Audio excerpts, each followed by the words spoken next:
Good day everybody and welcome to Say It As It Is, Said It As It Is.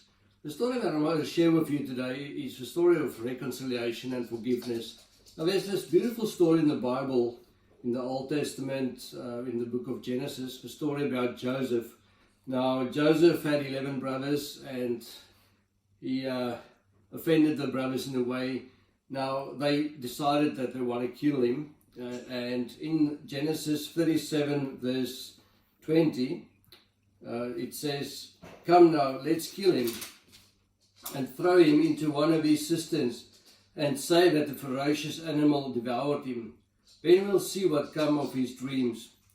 When Reuben heard this, now Reuben was one of his brothers, he tried to rescue him from their hands. "Let's not take his life," he said. "Don't shed any blood. Throw him into this cistern here in the wilderness, but don't lay a hand on him." Reuben said this to rescue him from them and take him back to his father. It didn't pan out the way that Reuben wanted it to. There was other people that came past, and Joseph's brothers decided that they're going to sell him to these people instead of killing him. And he was sold off to these foreign people who took him to Egypt.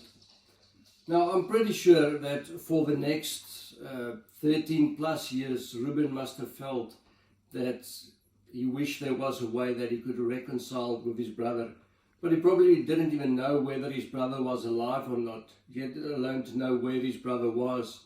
Now after Joseph was sold and sent to Egypt, he started to work for the Pharaoh. And he ended up in jail in that period that he was working for Pharaoh.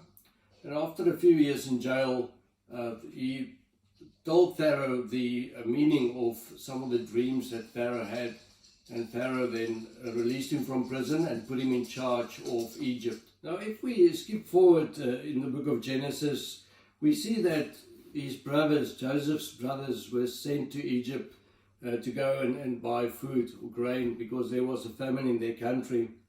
Now they arrived in Egypt, and Joseph at the time was appointed head of the distribution of food in Egypt.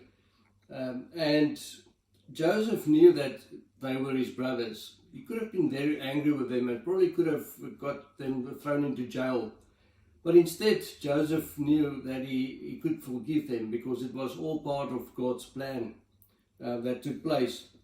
Now if we read in the book of Genesis 45 from verse 3, this is now where Joseph's brothers were sitting in the same room as him, but they didn't know it was him. It just shows you how much time elapsed between the time that they sold him until this time here.